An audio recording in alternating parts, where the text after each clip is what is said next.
శ్రీమాత్రే నమః.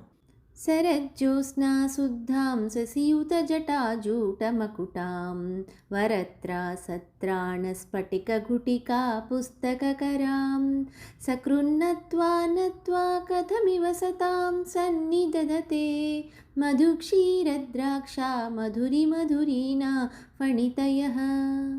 శరత్కాలపు వెన్నెలవలే తెల్లని కాంతులతో చంద్రుని అలంకరించుకున్న జటాజూటముతో వరదముద్ర, అభయముద్ర, స్ఫటిక జపమాల, పుస్తకము చేతులలో దాల్చిన నీ రూపమును ఒక్కమారు నమస్కరించిన సత్పురుషులకు తేనెతో, పాలతో, ద్రాక్షతో పోలిన మధురవాక్కులు ఎట్లు లభింపకుండును? ఈ శారదా ధ్యానము వలన చక్కని వాక్శక్తి లభించి తీరుతుందని తాత్పర్యము.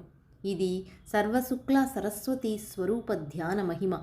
కవీంద్రాణాం చేతః కమలవనబాలాతపరుచిం భజంతే ఏ సంతః కతిచిదరుణామేవ భవతీం విరించి ప్రేయస్యాస్తరుణతర శృంగారలహరీ గభీరాభిర్వాగ్భిర్విదధతి సతాం రంజనమమీ. కవిశ్రేష్ఠుల చిత్తములనే కమలములను వికసింపజేయగలిగే లేత సూర్యుని కాంతిని పోలిన నీ అరుణస్వరూపాన్ని ఏ కొందరు ఉపాసకులు భజించుతున్నారో వారు సరస్వతీదేవికి సంబంధించిన ప్రౌఢమైన, అలంకార బంధురమైన, లోతైన భావములు కల తమ వాక్కులతో సత్పురుషుల హృదయరంజనము చేయగలుగుతున్నారు.